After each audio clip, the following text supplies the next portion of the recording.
Assalamualaikum warahmatullahi wabarakatuh. Alhamdulillah, datang istimewa Indonesia kedatangan dan seluruh penduduk Indonesia.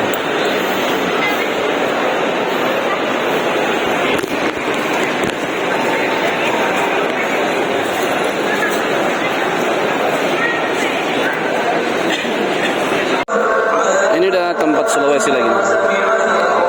Pas.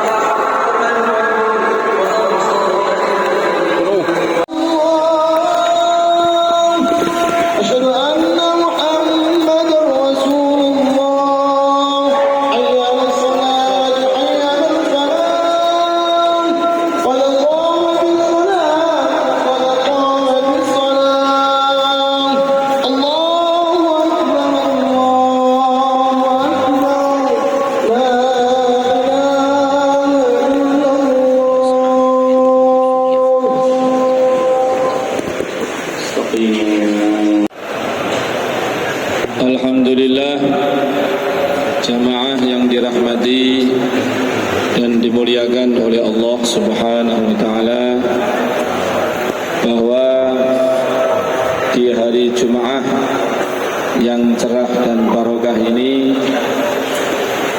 merupakan kebahagiaan dan kehormatan serta keberkahan bagi kita semuanya. Di tengah-tengah kita telah hadir orang tua kita, sesepuh kita. Alhamdulillah, dia sudah ada di atas panggung bersama Ibu Akor Allah bersihkan daripada tempat duduk beliau.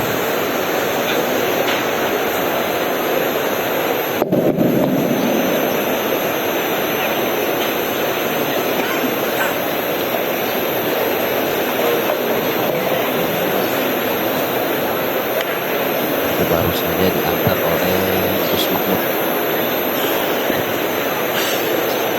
Semoga jadi pencerahan untuk seluruh jamaah yang hadir di Al-Masjid.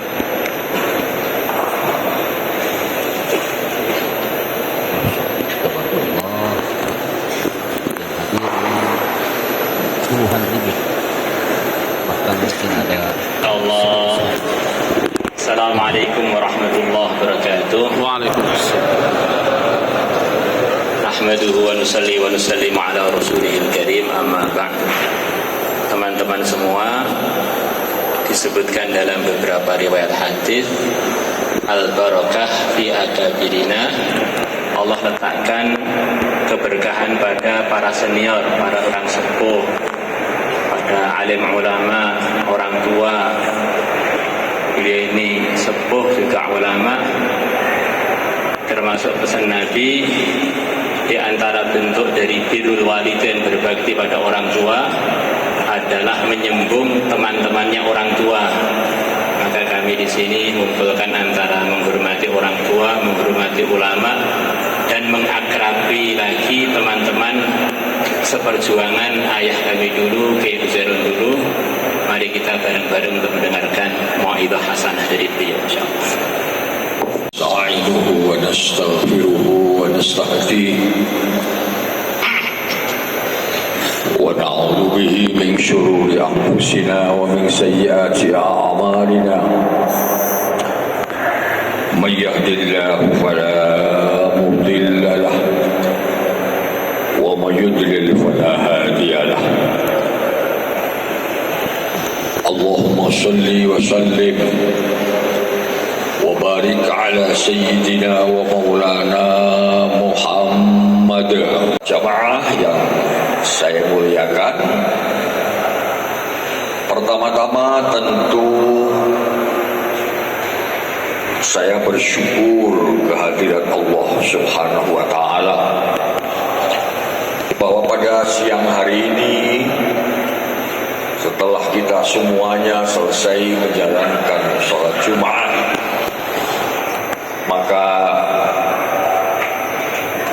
saya dipertemukan dengan Bapak Ibu, Bapak-bapak sekalian yang mulia ini dalam majelis yang mulia ini. Sebuah pertemuan yang menurut saya amat sangat luar biasa. Amat sangat luar biasa. Karena pertama,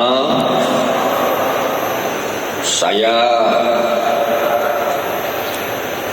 kesini ini setelah puluhan tahun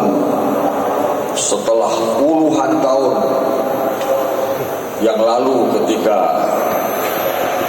almarhum Bapak Kiai Mahmud masih gesang, masih hidup, dan setelah wafat, setelah itu lama sekali tidak pernah ke sini. Kemudian baru beberapa hari yang lalu saya sowan menghadap beliau Kiai Ubaidillah, dan yang kedua hari ini sungguh luar biasa. Saya dulu kesini 10-an tahun yang lalu, pesantren ini masih sangat kecil, sederhana, dengan santri yang sangat terbatas, dengan jamaah thariqah yang juga tidak banyak. Tetapi hari ini saya menyaksikan dengan mata kepala saya sendiri betapa luar biasa. Allah. Ini saya yakin merupakan barokah dari Riyadhah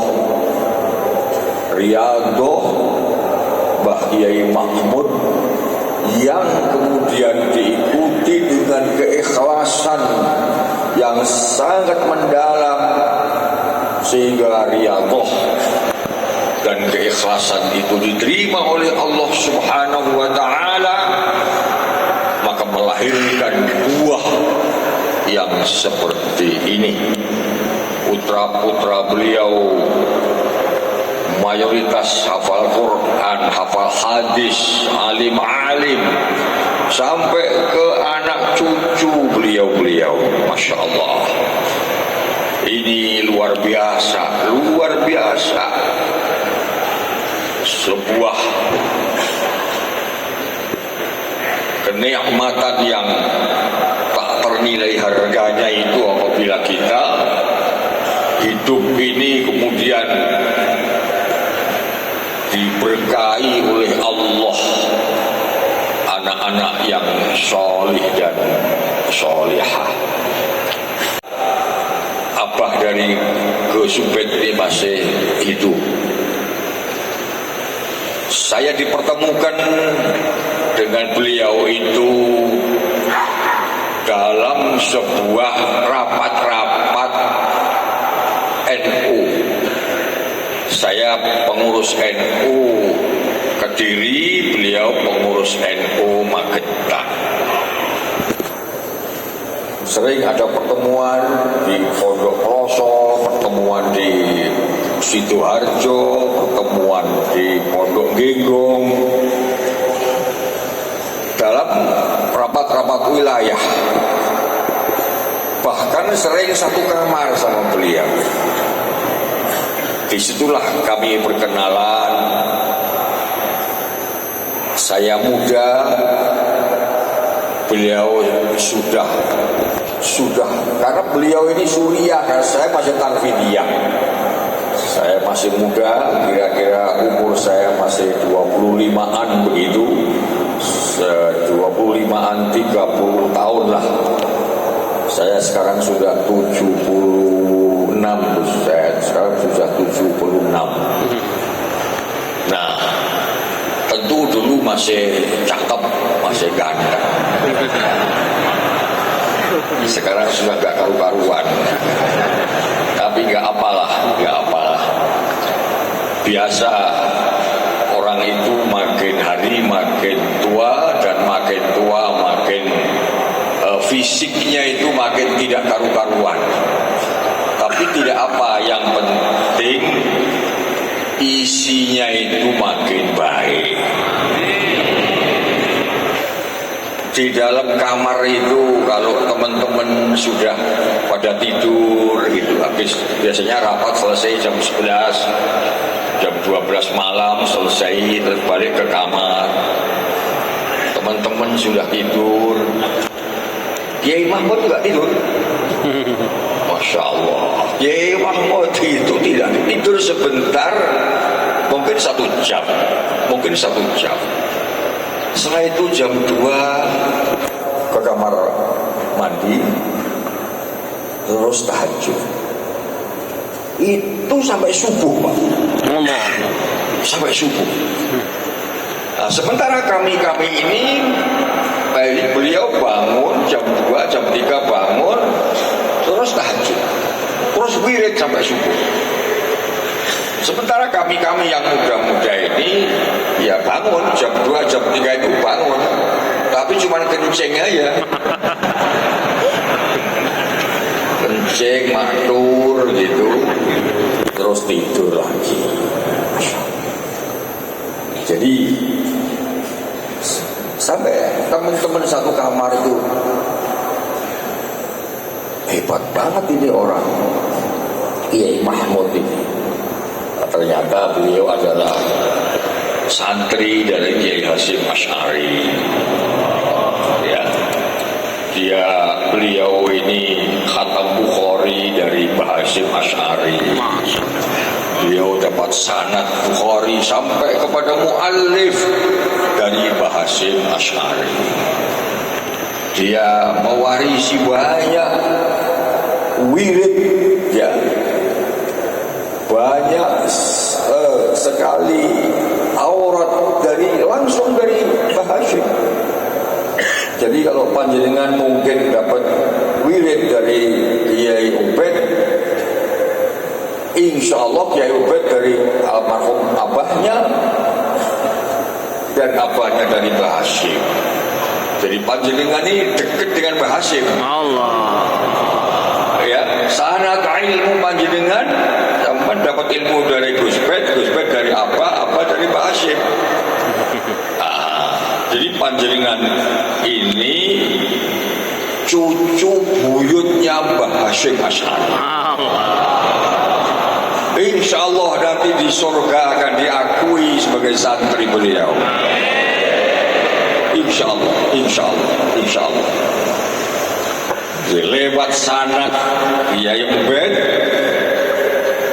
naik ke Mbah Kiai Mahmud, naik lagi ke Kiai Hasyim, dan naik ke guru-guru beliau, kepada sadah-sadah beliau, baik dari Indonesia maupun dari Saudi Arabia maupun dari negara-negara lain di Mekah sana, di Madinah sana, sampai kepada Rasulullah sallallahu alaihi wasallam.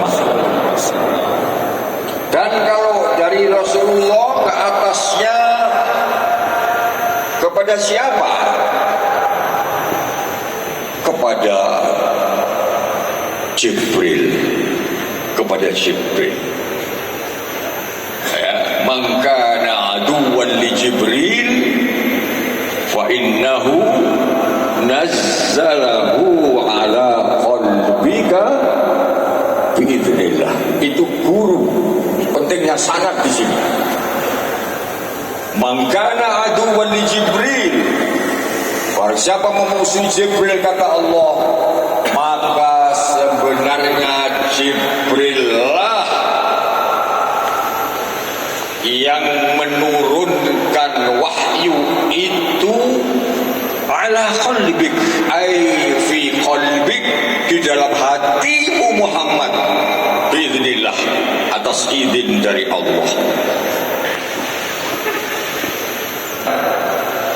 Kalau di atas menteri masih ada presiden, di atas presiden masih ada kopiah, ya kan?